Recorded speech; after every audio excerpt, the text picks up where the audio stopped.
Hello students, welcome to my YouTube channel Prajapati JE. आज हम करेंगे थर्मोडायनेमिक्स का लेक्चर नंबर सेकंड और सेकंड टॉपिक में हम पढ़ेंगे extensive intensive properties, state function, path function and zeroth law. तो फर्स्ट टॉपिक जो था थर्मो का, हमने उसमें इंट्रोडक्शन पढ़ा था जिसमें सिस्टम एंड सराउंडिंग। तो चलो हम आज का टॉपिक स्टार्ट करते हैं, अपना सेकंड लेक्चर थर्मो का। आज का पहला टॉपिक है हमारा state function and path function. State function and path function क्या होता है? बहुत ही इंपॉर्टेंट टर्म है थर्मोडायनेमिक्स की, पूछा भी जाता है एग्जाम्स में। तो पहले देखते हैं इनकी स्टेटमेंट्स क्या होती है और क्या स्टेट फंक्शन और क्या पाथ फंक्शन है। स्टेट फंक्शन वो क्वांटिटीज होती है जो इनिशियल और फाइनल स्टेट पे डिपेंड करे। किस पे डिपेंड करे? जो इनिशियल और फाइनल स्टेट पे डिपेंड करे उसे हम स्टेट फंक्शन बोलते हैं, और जो पाथ पे डिपेंड करे जो क्वांटिटी, उसे हम पाथ फंक्शन। तो वन बाय वन पहले इनकी स्टेटमेंट देखते हैं। State function,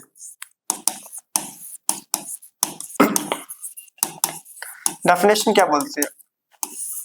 state function, a physical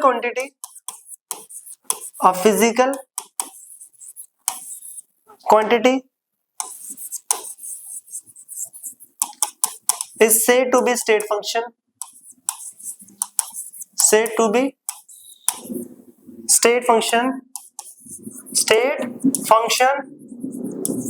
if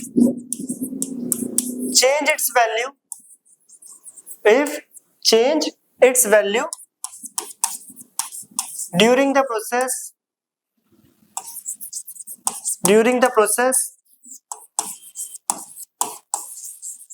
depends only initial and final state. Initial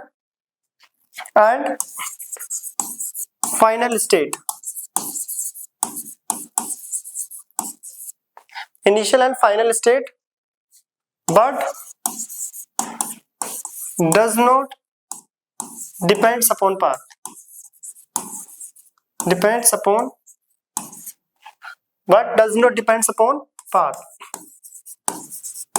ऐसी क्वांटिटी जो किस पे डिपेंड करे? Initial and final state. लिखा हुआ है a physical quantity is said to be state function if change its value during the process depends only initial and final state. जो physical quantity initial and final state पे depend करे उसे हम बोलते हैं स्टेट फंक्शन। क्या बोलते हैं? State function. एग्जांपल के लिए, example temperature, pressure, volume, entropy. ऐसे यहाँ पे एंट्रोपी होता है, you internal energy, gives energy, enthalpy, etc. ये सब क्या है? स्टेट फंक्शन जो इनिशियल एंड फाइनल पे डिपेंड करता है। अभी हम समझेंगे भी एग्जांपल लेके कि इनिशियल और फाइनल पे कैसे डिपेंड करता है। तो अभी तो ये स्टेटमेंट बोल रही है कि जो क्वांटिटी इनिशियल एंड फाइनल पे डिपेंड करे उसे हम स्टेट फंक्शन बोलते हैं, और जो पाथ पे डिपेंड करे उसे पाथ फंक्शन। तो पाथ फंक्शन की स्टेटमेंट अगर हम देखें, statement path function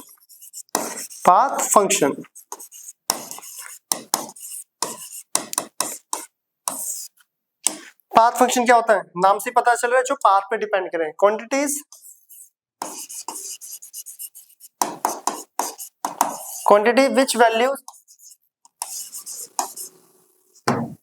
which values depends upon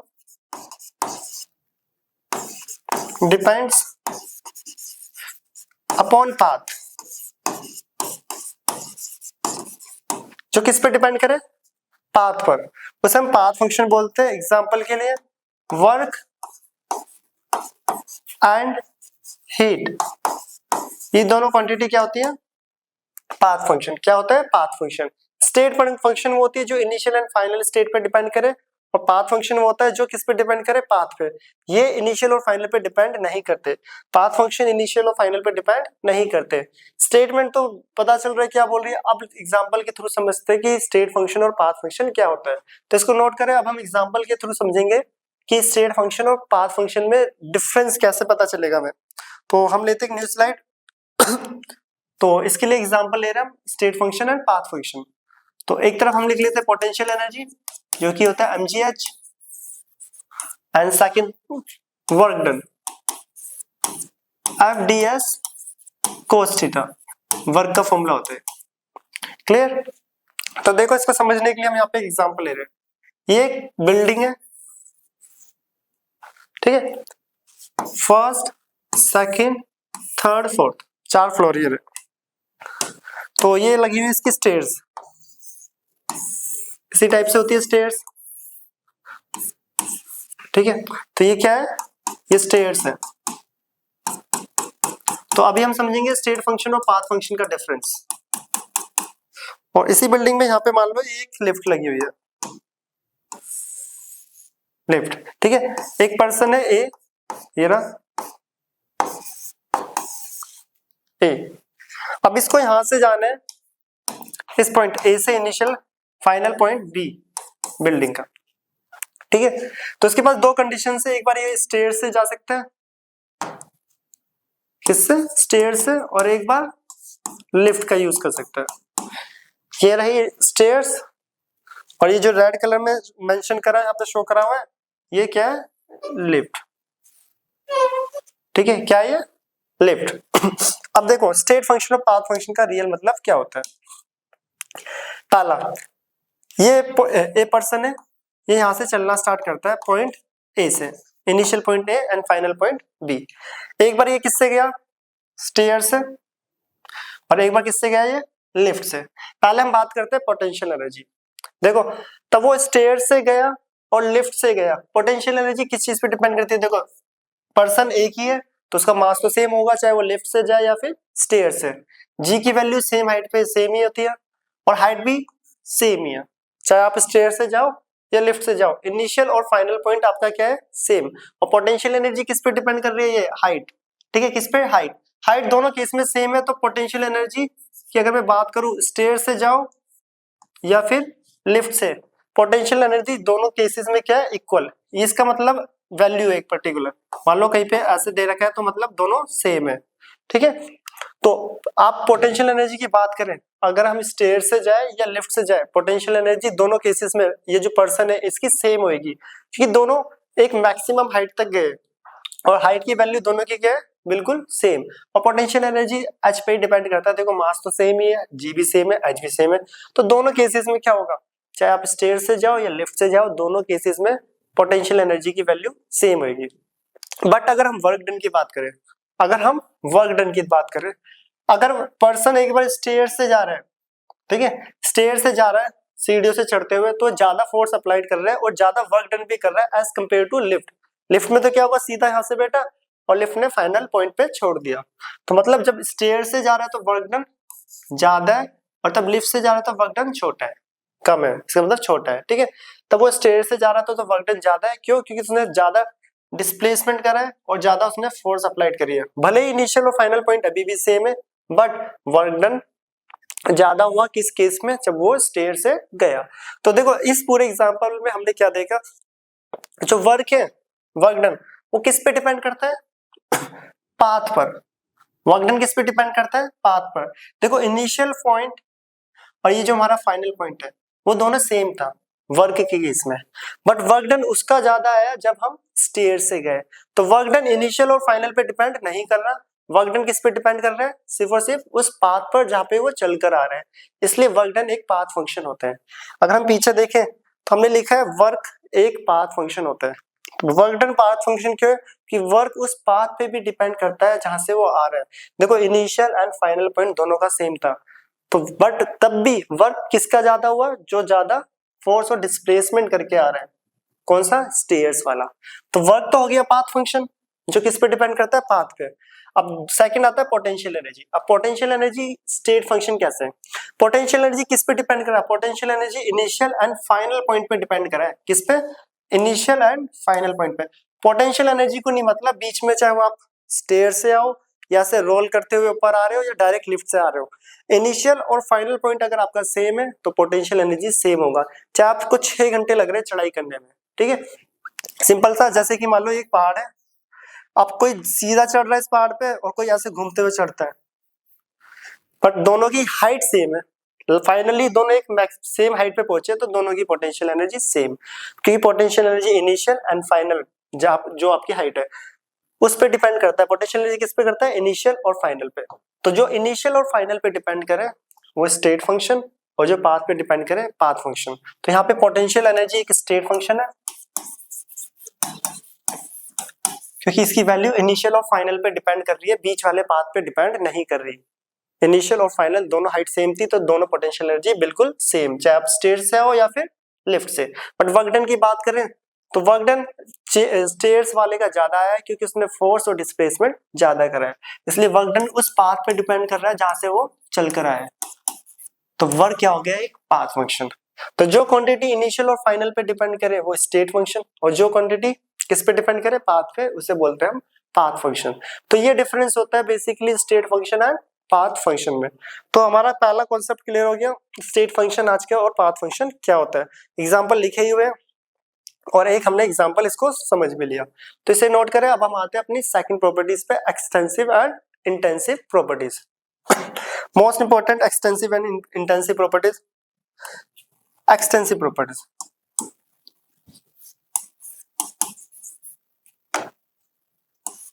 extensive and intensive properties. तो एक्सटेंसिव एंड इंटेंसिव प्रॉपर्टीज क्या होता है? तो पहला स्टार्ट होता है एक्सटेंसिव प्रॉपर्टीज। एक्स है ये, ठीक है। Extensive properties,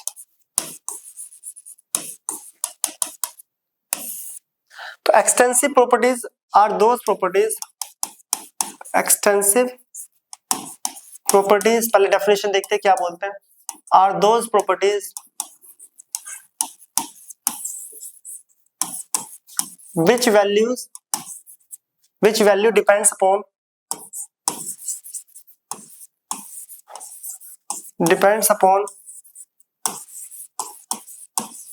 amount of substance,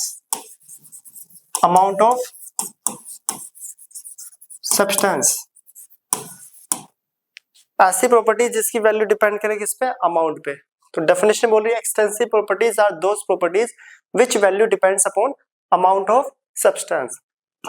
example, mass, volume, entropy, वही एस एंट्रोपी होता है, एंथैल्पी एच होता है, ठीक है। गिव्स एनर्जी जी, गिव्स एनर्जी को लिखते हैं हम जी से, एंड ETC। बाकी बहुत सारी प्रॉपर्टीज आती जाएगी, अभी डिस्कस भी करेंगे। और इंटेंसिव होता है, अभी समझेंगे दोनों में डिफरेंस क्या है। Intensive properties,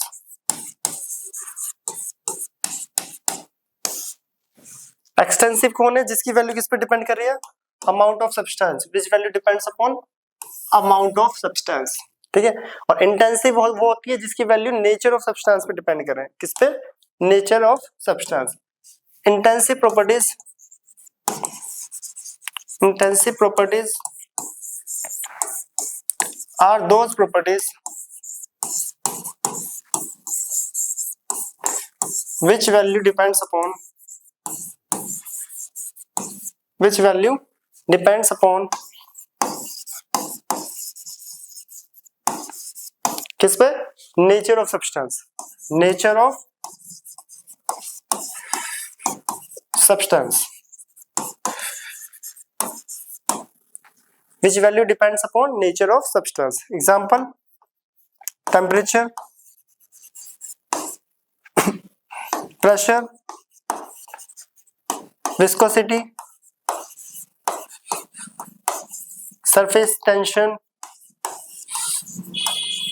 and so on.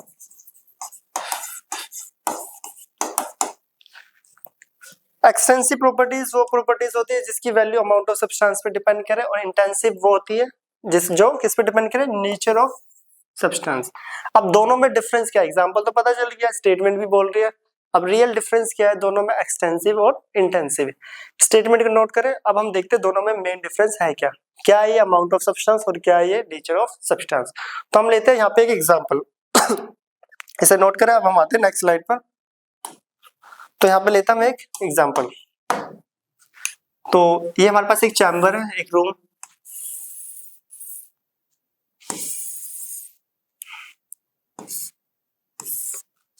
ये रहा, ठीक है, जिसका टेम्परेचर ये अटक क्यों रहा है, ये एक रूम मान लो या एक चैम्बर, ठीक है, जिसका टेम्परेचर कितना है, टेम्परेचर T है एंड वॉल्यूम V। टेम्परेचर कितना है T एंड वॉल्यूम V।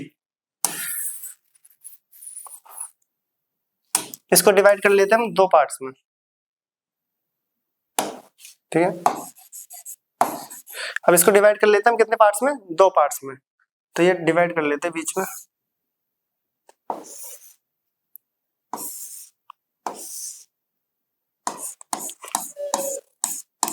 हमने इसको बीच में एक दीवार लगा दी इस रूम में। ये कितने में डिवाइड हो गया, टू पार्ट्स में, टू इक्वल पार्ट्स में, ठीक है, इक्वल हो या नहीं इक्वल हो, दो पार्ट्स में हमने इसको डिवाइड कर दिया। तो यहाँ पे समझना, देखो टेम्परेचर T था, इसका वॉल्यूम V था। अब बताओ इन दोनों चैम्बर का टेम्परेचर कितना होगा, इसका टेम्परेचर होगा T एंड वॉल्यूम हो जाएगा कितना, हाफ हो गया वॉल्यूम। टेम्परेचर अभी भी उतना है बट वॉल्यूम क्या हो गया, हाफ। क्या हो गया, वॉल्यूम हाफ। इसका टेम्परेचर भी T है और वॉल्यूम कितना हो गया, हाफ। यस और नो, वॉल्यूम क्या हो गया, हाफ। देखो यहाँ पे जो वॉल्यूम है किस पे डिपेंड कर रहा है, अमाउंट पे। जैसे मैंने इसे आधा करा तो वॉल्यूम हाफ हाफ डिवाइड हो गया, बट टेम्परेचर डिवाइड हुआ हाफ नहीं। टेम्परेचर नेचर ऑफ सब्सटेंस पे डिपेंड करता है, ना कि अमाउंट पे, बट वॉल्यूम अमाउंट पे डिपेंड कर रहा है, इसलिए ये हाफ हाफ में डिवाइड हो गया है। ऐसी प्रॉपर्टी जो अमाउंट पे डिपेंड करे, किस पे डिपेंड करे, अमाउंट पे, वो होती है एक्सटेंसिव प्रॉपर्टी। तो volume is extensive property and temperature is intensive. Intensive nature पे डिपेंड करती है, अमाउंट पे नहीं। इस रूम के मैं कितने भी ब्लॉक्स बना दूं, बीच में दीवारें लगा दूं, ठीक है, तो बट टेम्परेचर क्या होगा, सबका सेम ही रहेगा। वॉल्यूम घटता जाएगा बट टेम्परेचर क्या होगा, सेम। तो स्टेटमेंट देखो, ऐसी प्रॉपर्टी जो अमाउंट पे डिपेंड करे वो क्या होती है, क्या होती है, एक्सटेंसिव। इसलिए वॉल्यूम देखो एक्सटेंसिव है, अमाउंट पे डिपेंड करी है। जैसे मैंने दीवार लगाई तो वॉल्यूम हाफ हो गया, बट टेम्परेचर डिवाइड नहीं हुआ है क्योंकि वो नेचर पे डिपेंड कर रहा है, ना कि अमाउंट पे। इसलिए वो क्या है, इंटेंसिव प्रॉपर्टीज। तो ये मेन डिफरेंस होता है। तो एक्सटेंसिव कौन होता है, अमाउंट पे डिपेंड करे, और इंटेंसिव जो अमाउंट पे डिपेंड ना करे, जो नेचर पे डिपेंड करे। Volume is extensive and temperature is intensive properties. तो ये है मेन डिफरेंस इस टर्म का, इस स्टेटमेंट का। तो अभी एक्सटेंसिव और इंटेंसिव के लिए कुछ और भी हम नोट्स लिखते हैं, काफी इंपॉर्टेंट लिखेंगे भी। तो अभी स्टार्ट करते हैं नेक्स्ट।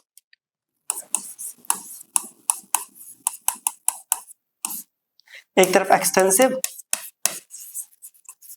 और एक तरफ intensive.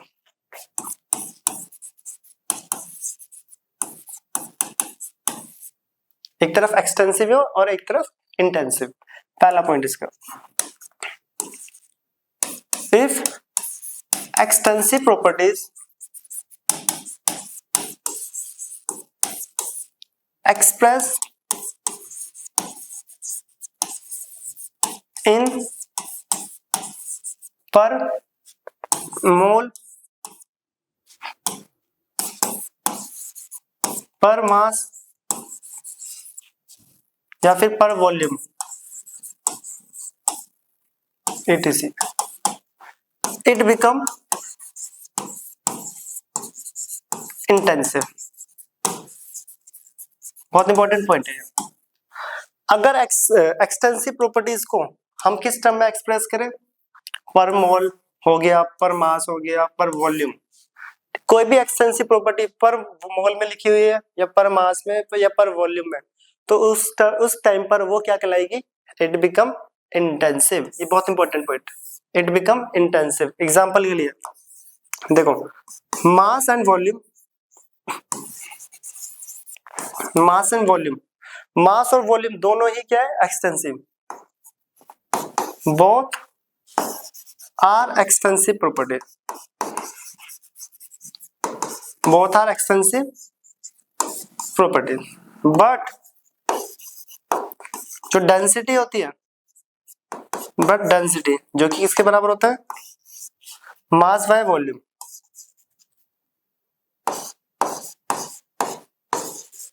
But density is intensive, intensive property. तो यहां पर देखो थोड़ा ध्यान से, इंपॉर्टेंट है काफी, मास और वॉल्यूम दोनों ही एक्सटेंसिव प्रॉपर्टी है, दोनों ही अमाउंट पे डिपेंड करती है। किस पे डिपेंड करती है, दोनों ही अमाउंट पे। बट जो डेंसिटी है, डेंसिटी के फॉर्मूले में मास बाय वॉल्यूम, मास पर वॉल्यूम, और जिसमें भी आ जाए पर वॉल्यूम या पर मोल या पर मास, ठीक है, मास पर वॉल्यूम, जिसमें भी ये पर वॉल्यूम पर मोल या पर मास आता है वो सारी एक्सटेंसिव भी क्या हो जाती है, इंटेंसिव। तो देखो मास और वॉल्यूम दोनों ही एक्सटेंसिव है, बट पर वॉल्यूम पर मास और पर मोल कहीं पे भी दिखे वो क्या हो जाएगा, इंटेंसिव। इसीलिए डेंसिटी क्या है, एक इंटेंसिव प्रॉपर्टीज। तो यहाँ पे डेंसिटी क्या है, एक इंटेंसिव प्रॉपर्टी, भले ही वो दो एक्सटेंसिव प्रॉपर्टी से मिलके बनी हुई है, बट जहाँ पे भी पर मोल पर मास और पर वॉल्यूम आता है वो सारी क्या हो जाती है, इंटेंसिव प्रॉपर्टीज। इंपॉर्टेंट पॉइंट है ये एक्सटेंसिव प्रॉपर्टीज का, ठीक है। आप इसको एक्सटेंसिव प्रॉपर्टी का पॉइंट बोल लो या इंटेंसिव का, पर याद रखना है बहुत इंपॉर्टेंट, पर मोल पर मास पर वॉल्यूम। सेकंड, अब इसको हटाता भी एक्सटेंसिव के पॉइंट्स लिखते हैं। सेकंड,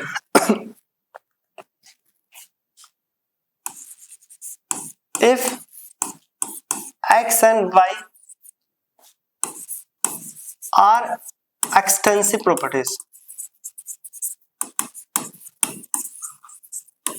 अगर x and y both are extensive properties, then x plus y जो होगा इनका जो सम वो तो एक्सटेंसिव होगा, बट इनका जो रेशियो होगा एक्स वाई बाय वो इंटेंसिव। याद रखना, दो एक्सटेंसिव प्रॉपर्टीज का सम एक्सटेंसिव ही रहता है और दो एक्सटेंसिव प्रॉपर्टीज का रेशियो जो है वो इंटेंसिव हो जाता है, ठीक है। जो कि यहां पर भी बोल सकते हैं मास और वॉल्यूम दोनों ही क्या था, एक्सटेंसिव, दोनों ही क्या था, एक्सटेंसिव, बट ये दोनों ही आप किस में आ रहे हैं, रेशियो में आ रहे हैं, और रेशियो में आते ही क्या जाते हैं, इंटेंसिव। इस टर्म को आप वैसे भी समझ सकते हो, ठीक है कैसे, इंटेंसिव। याद रखना, तो मोलैरिटी जो होता है पर मोल्स होता है, ठीक है, पर मोल, सॉरी मोलैरिटी नहीं, अभी तो उस पर बाद में आते हैं। वैसे मोलैरिटी मोलैलिटी ये सब किस में आएगा, एक्सटेंसिव में। उस पे भी पर लीटर, कहीं पे पर केजी, कहीं पे पर ग्राम, अलग अलग टर्म्स में वो सारी पर वाली जितनी भी है, पर वॉल्यूम पर मास पर मोल, वो सारी एक्सटेंसिव कहलाएगा। दोबारा देख लेना, दो एक्सटेंसिव प्रॉपर्टी का सम एक्सटेंसिव होता है बट उनका जो रेशियो होता है वो इंटेंसिव। मास और वॉल्यूम दोनों ही एक्सटेंसिव प्रॉपर्टी है बट उनका जो रेशियो होगा वो इंटेंसिव हो जाएगा। तो डेंसिटी को ये वाली स्टेटमेंट भी एक्सप्लेन कर रही है और वो वाली भी। नेक्स्ट, अब एक इंटेंसिव के लिए भी लिख लो,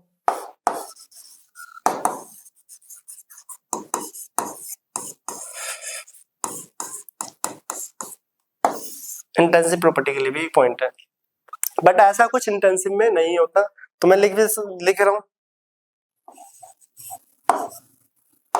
the sum product and ratio of two intensive properties, two intensive property is also intensive, is also intensive। x और y, नेक्स्ट पेज पे करते हैं।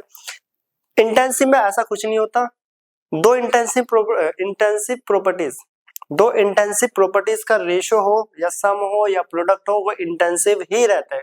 क्या रहता है, वो इंटेंसिव नेचर ही शो करता है। एग्जांपल के लिए लिखते हैं, इसे नोट करें, नेक्स्ट स्लाइड पे आते हैं। x and y are intensive properties, x और वाई क्या है, इंटेंसिव प्रॉपर्टीज है। तो इनका जो सम है, प्रोडक्ट है एंड जो रेशियो है, ये तीनों ही क्या रहेगा, इंटेंसिव। इसमें चेंज नहीं होता, याद रखना। बट रेशियो की बात अगर मैं एक्सटेंसिव में बात करते हैं यहाँ पे, ठीक है, दो एक्सटेंसिव प्रॉपर्टी का रेशियो इंटेंसिव हो जाता है और दो इंटेंसिव प्रॉपर्टी का रेशियो इंटेंसिव ही रहता है। तो ये इंपॉर्टेंट पॉइंट्स है एक्सटेंसिव प्रॉपर्टीज और इंटेंसिव प्रॉपर्टीज के कुछ इंपॉर्टेंट पॉइंट। तो यही था हमारा एक्सटेंसिव और इंटेंसिव प्रॉपर्टीज। तो पता होना चाहिए एक्सटेंसिव प्रॉपर्टीज कौन होती है, जो अमाउंट पे डिपेंड करे।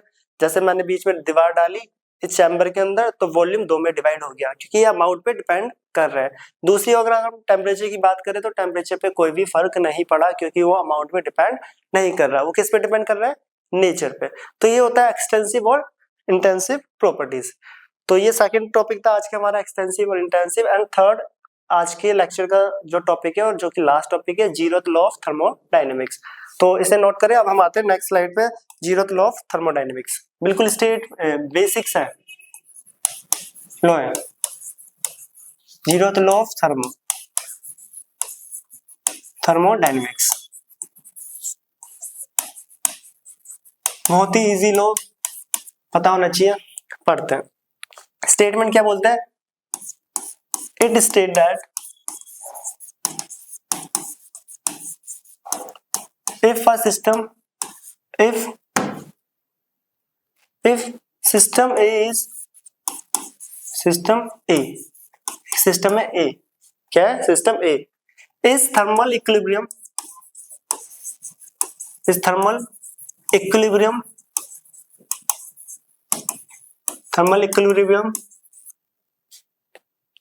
with system B। System A जो है वो थर्मल इक्विलिब्रियम में सिस्टम बी के, and system B is thermal equilibrium को मैं शॉर्ट में EQM लिख लूं, ठीक है, thermal equilibrium with system C,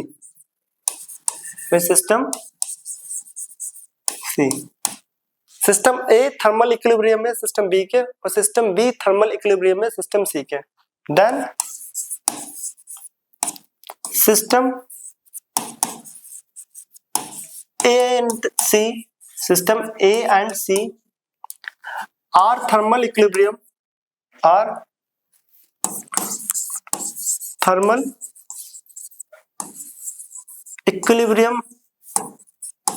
with each other, thermal equilibrium with each other. तो बेसिक सा लॉ है, देखो अगर सिस्टम ए वो थर्मल इक्विलिब्रियम में सिस्टम बी, थर्मल इक्विलिब्रियम मतलब सिस्टम ए का टेम्परेचर बी के बराबर है और सिस्टम बी का टेम्परेचर सी के बराबर है, तो हमें पता है ए और सी का भी टेम्परेचर दोनों का क्या होगा, सेम, दोनों ही थर्मली कांस्टेंट रहेंगे, दोनों का टेम्परेचर क्या होगा, कांस्टेंट, दोनों ही क्या होंगे, thermal equilibrium with each other. तो स्टेटमेंट ये बोलती है ए बी के थर्मल इक्विलिब्रियम है, बी सी के, देन ए और सी भी दोनों इक्वल होंगे। कहने का मतलब ये एक चैम्बर है या एक रूम ले लो,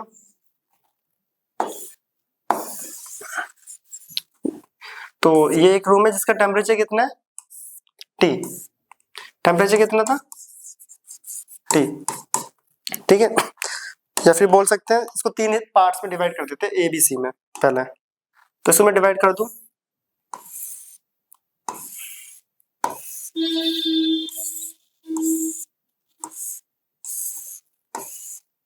तो मैंने इसको 3 चैम्बर्स में डिवाइड कर दिया,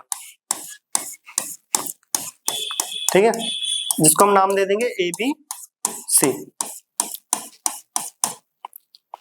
ये दिख रहा है, ये ए बी एंड सी। तो ये लोग क्या बोल रहे हैं कि सिस्टम ए जो बी है वो दोनों क्या है, थर्मल इक्विलिब्रियम, मींस दोनों का टेम्परेचर क्या है, कांस्टेंट, टी मान लेते हैं, टी 25 डिग्री सेल्सियस, उसका भी 25। बी का किसके इक्वल है थर्मल इक्विलिब्रियम में, बी किसके, सी के। तो बताओ ए और सी का टेम्परेचर सेम होगा, हाँ कॉमन सी बात है, तो बेसिक सा टर्म्स है कि ए और सी भी इक्वल होगा। अगर इसका 25 डिग्री है, बी का भी 25 है, बी और सी का भी 25 है, तो ए और सी तो वैसे इक्वल हो गए। तो यही होता है हमारा जीरोथ लॉ ऑफ थर्मोडायनेमिक्स कि सिस्टम ए बी सी तीनों ही क्या है, thermal equilibrium with each other. तो ये बोलते हैं हमारा जीरोथ लॉ ऑफ थर्मोडायनेमिक्स। इसके बाद आएगा इंटरनल एनर्जी फर्स्ट लॉ, उसकी डेरिवेशन क्वेश्चंस, वो जो कि हम नेक्स्ट लेक्चर में करने वाले। तो आज के लेक्चर में हमने क्या पढ़ा है, स्टेट फंक्शन और पाथ फंक्शन में डिफरेंस क्या है। स्टेट फंक्शन जो इनिशियल और फाइनल पे डिपेंड करे, और पाथ फंक्शन जो पाथ पे डिपेंड करता है। एक्सटेंसिव इंटेंसिव, एक्सटेंसिव वो होती है जो अमाउंट पे डिपेंड करे, और इंटेंसिव जो नेचर पे डिपेंड करे। लास्ट पढ़ा है हमने जीरोथ लॉ ऑफ थर्मोडायनेमिक्स, जो कि बताता है सिस्टम ए बी अगर थर्मल इक्विलिब्रियम में बी सी के, देन ए और सी भी इक्वल होंगे। तो ये था आज का हमारा टॉपिक, इसे नोट करें। अब हम मिलते हैं नेक्स्ट लेक्चर में इसके नेक्स्ट पार्ट के साथ।